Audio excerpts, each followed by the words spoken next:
नमस्कार दोस्तों, स्वागत है आपका मेरे चैनल ड्रीम्स कम ट्रू में। दोस्तों, हर कोई चाहता है कि फर्स्ट मीटिंग में ही लोग उनकी पर्सनैलिटी के दीवाने हो जाएं या ये कहें कि इन्फ्लुएंस हो जाएं, लेकिन दूसरों को इन्फ्लुएंस करने का आर्ट इतना इजी नहीं है। अगर आप चाहते हैं कि पर्सनल और प्रोफेशनल लाइफ में हर कोई आपको अप्रिशिएट करे, तो आपको how to win friends and influence people book की ये की आइडियाज जरूर ध्यान में रखने होंगे, जिससे आप वर्क प्लेस पर एक लीडर का रोल सक्सेसफुली प्ले कर पाएंगे और साथ ही मिनटों में आपकी पर्सनैलिटी से लोग इम्प्रेस हो जाएंगे। इस बुक का फर्स्ट की आइडिया है कि आप दूसरों की तारीफ करके उनके फेवरेट बन सकते हैं। आपने अपने वर्क प्लेस या फैमिली रिलेशन में कई ऐसे लोग देखे होंगे जो हर काम में कमियां ढूंढते हैं, दूसरों की तारीफ कम और बुराई ज्यादा करते हैं। ऐसा बिहेवियर आपकी पर्सनैलिटी पर नेगेटिव इम्पैक्ट डाल सकता है। एक आम इंसान अपनी बुराइयां एक्सेप्ट नहीं कर सकता, तो अपना क्रिटिसिज्म कैसे हैंडल करेगा? अगर आप ये सोचते हैं कि आप दूसरों को क्रिटिसाइज करके उनसे अच्छे रिलेशन मेंटेन कर सकते हैं, तो ये पॉसिबल नहीं है। अगर आप पर्सनल और प्रोफेशनल लाइफ में किसी को क्रिटिसाइज करते हैं, तो ज्यादातर लोग आपको अपना दुश्मन ही मान लेते हैं।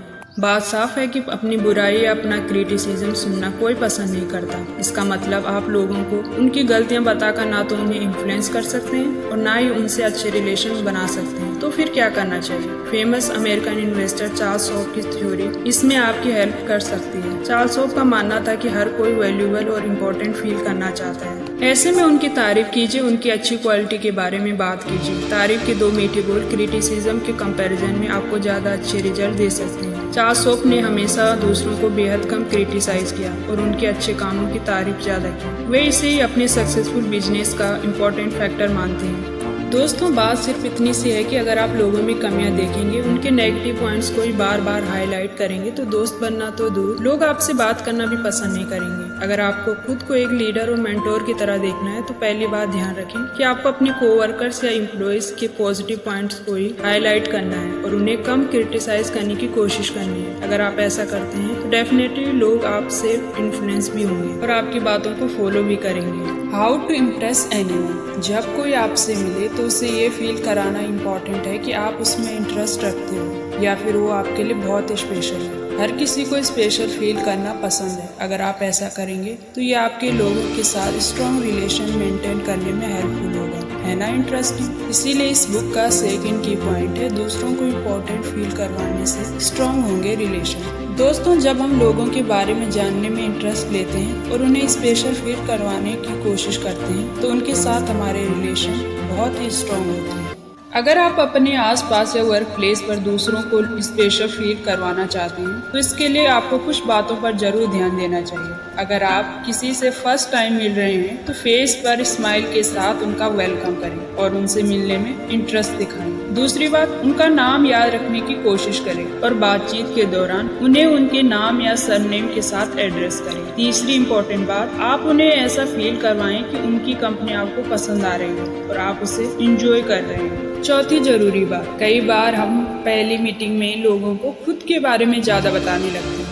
ये तरीका गलत है। उनकी हॉबीज और इंटरेस्ट के बारे में बात करें। ऐसा करने से हर किसी को आपसे मिलने पर अच्छा फील होगा और आपका उन पर अच्छा इंप्रेशन क्रिएट होगा। अगर कोई हमें सरप्राइज देता है या स्पेशल ट्रीटमेंट देता है, तो हम बहुत हैप्पी फील करते हैं। यही बात दूसरों पर भी अप्लाई होती है। दूसरों को स्पेशल फील करवाएं और फिर देखिए कि कैसे लोग आपके बहुत अच्छे फ्रेंड बन जाएंगे। Be a good listener. अगर कोई आपके सामने लगातार बोल रहा है, तो आप कैसा फील करेंगे? डेफिनेटली उसकी कंपनी को आप एंजॉय नहीं करेंगे या आपके मन में यही ख्याल आएगा कि सामने वाला कब अपनी बक बंद करेगा। इसीलिए दूसरों को सुनना और उन्हें बोलने का मौका देना, दोनों ही बातें इम्पोर्टेंट है। इसीलिए इस बुक का थर्ड की आइडिया बड़ा इंटरेस्टिंग है कि अच्छे लिसनर के हैं बड़े फायदे। दोस्तों, हमेशा दूसरों को बात करने के लिए इनकरेज करें और उनकी बातों को ध्यान से सुनें। ऐसा करने पर वो खुद को स्पेशल फील करेंगे।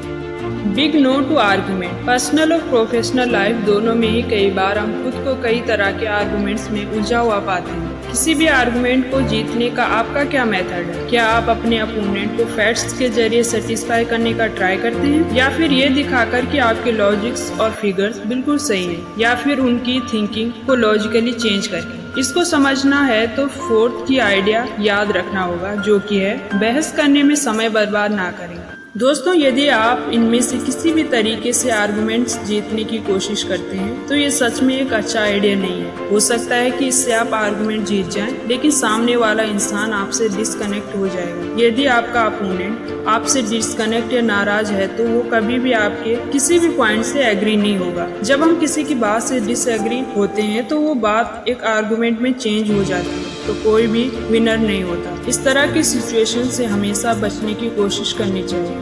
हालांकि कई बार ऐसा होता है कि आप न चाहते हुए भी किसी डिबेट या आर्गुमेंट का पार्ट बन जाते हैं। ऐसी कंडीशन में क्या करना चाहिए? अगर आप खुद को इस तरह की सिचुएशन में फंसा पाते हैं और अपनी थिंकिंग दूसरों के सामने रखना आपके लिए बहुत जरूरी हो गया है, तो सबसे बेस्ट सोल्यूशन है वर्ड का सही सिलेक्शन। कभी भी सामने वाले इंसान को ये शब्द ना कहें, ये गलत है। ऐसा करने से आपका अपोनेंट आप पर हावी नहीं हो पाएगा। वो अपने लॉजिक्स और बिलीव्स को डबल करेगा और आपको गलत प्रूफ करने का पूरा ट्राई करेगा। ध्यान रहे कि एक पोलाइट अप्रोच ज्यादा इफेक्टिव होती है। अपने पॉइंट्स को फोर्सफुली प्रूव करने की जगह कोशिश करें कि उन्हें फ्रेंडली तरीके से दूसरे तक कन्वे कर सकें। यदि आप इन बातों को ध्यान रखेंगे तो आपकी बातचीत का कोई ना कोई पॉजिटिव रिजल्ट जरूर मिलेगा, वरना वो सिर्फ एक डिबेट में चेंज हो जाएगी। यदि आपको खुद को सही प्रूव करना है तो आपको कुछ इस तरह से जवाब देना चाहिए, जैसे मुझे लगता है कि आपकी इन्फॉर्मेशन बिल्कुल सही है, हो सकता है मैं गलत हूँ, लेकिन हमें एक बार कुछ फैक्ट्स पर जरूर बात करनी चाहिए। यदि आप इस तरह पोलाइटली अपने अपोनेंट से बात करेंगे तो आप बिल्कुल उसे अपनी बात से एग्री कर पाएंगे, और यही सही तरीका भी है। हो सकता है कि हर आर्गुमेंट में आप सही नहीं हो, तो ऐसे में अपनी गलती एक्सेप्ट करने वाले बने। ऐसा करने पर आप सामने वाले इंसान पर एक पॉजिटिव इम्पैक्ट छोड़ेंगे।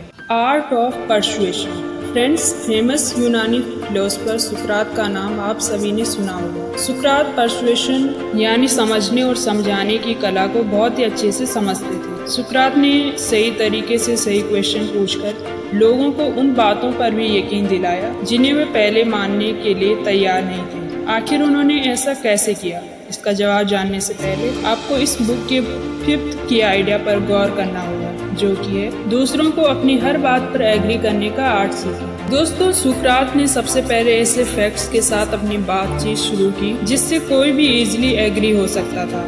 यानी लोगों में पहले हाँ कहने की हैबिट डेवलप की, फिर धीरे धीरे वो अपनी बातचीत को थोड़ा सीरियस सब्जेक्ट पर शिफ्ट कर देते थे। उनके ऐसे करने से ऑडियंस के सीरियस आर्गुमेंट को एक्सेप्ट करने के चांसेस थोड़े बढ़ जाते थे। तो हम ग्रेट यूनानी फिलोसोफर सुकरात से क्या सीख सकते हैं? सुकरात से आर्ट ऑफ परसुएशन हमें जरूर सीखनी चाहिए। यदि आप शुरुआत से ही लोगों को अपने पॉइंट्स पर हाँ कहने के लिए मजबूर कर देंगे तो आपकी आधी जर्नी आसान हो जाएगी, और फिर आप उन पॉइंट्स पर भी लोगों को हाँ कहलवा सकते हैं जिन पर एग्री होना बहुत मुश्किल था। अगर कोई आपके किसी पॉइंट को रिजेक्ट कर देता है तो उसका माइंड चेंज करना बहुत ही बड़ा टफ टास्क होता है। इसका सबसे बड़ा रीजन ये है कि अगर लोग पब्लिकली किसी इशू पर अपनी राय रख देते हैं तो उसे डिफेंड करने में वो इमोशनली इन्वेस्ट हो जाते हैं। कई बार वो इसे अपनी पर्सनल इमेज से कनेक्ट कर लेते हैं। यही रीजन है कि लोग अपने थॉट्स को दूसरों के कंपैरिजन में ज्यादा प्रायोरिटी देते हैं। वहीं दूसरों की बातों या थॉट्स को एक्सप्लेन करना ऑर्डर लेने जैसी फीलिंग देता है। ऐसी कंडीशन में आप दूसरों को ये नहीं समझा सकते कि वे गलत हैं। तो फिर आपको क्या करना चाहिए? लोगों को पॉजिटिव स्टेट ऑफ माइंड में ले जाने की कोशिश करें और उसके बाद सही तरह के क्वेश्चन पूछकर आप अपनी बात उन्हें समझा सकते हैं, क्योंकि लोग हमेशा अपने आइडियाज और थॉट्स को प्रेफरेंस देते हैं। ऐसे में हमेशा कोशिश करें कि उनकी थिंकिंग को ध्यान में रखते हुए आप उनके सामने अपने पॉइंट्स और लॉजिक रखें। Importance of point of view. अक्सर फैमिली और फ्रेंड्स के बीच मनमुटाव या अनबन की मेन वजह एक दूसरे को अच्छे से ना समझ पाना होता है, और एक बहुत ही कॉमन शिकायत ये होती है कि वो मुझे नहीं समझ सकता, या काश तुम मेरी जगह होते तो शायद समझ पाते। ये एक बहुत ही कॉमन सिचुएशन है जो ज्यादातर रिलेशन को खराब कर देती है। इस सिचुएशन से बाहर निकलने में इस बुक का 6 आइडिया आपकी बहुत हेल्प कर सकता है, जो कि है दूसरों के नजरिए को भी दें अहमियत। दोस्तों हर इंसान का किसी भी चीज को देखने, सोचने और समझने का नजरिया अलग अलग होता है। दोस्तों यदि आपका कोलीग या कॉलेज फ्रेंड्स दूसरे दिनों के कंपैरिजन में ज्यादा स्ट्रेस है या काम को नेग्लेक्ट कर रहा है तो उसे नेगेटिवली लेने की बजाय पहले उसकी सिचुएशन को समझने की कोशिश करें कि कहीं वो किसी प्रॉब्लम में तो नहीं है। ऐसा करने से आप उससे ज्यादा अच्छे से कनेक्ट हो पाएंगे और जरूरत के टाइम वो भी आपकी हेल्प करेगा। जब किसी का बिहेवियर आपको परेशान करे तो 1 मिनट के लिए रुकिए और चीजों को सामने वाले के पॉइंट ऑफ व्यू से समझने की कोशिश करें। तो फ्रेंड्स ये थे कुछ की पॉइंट्स जिनसे सीखकर आप लोगों पर अच्छा इंप्रेशन जमा सकें। अगर आपको यह वीडियो पसंद आई हो तो लाइक और सब्सक्राइब करना ना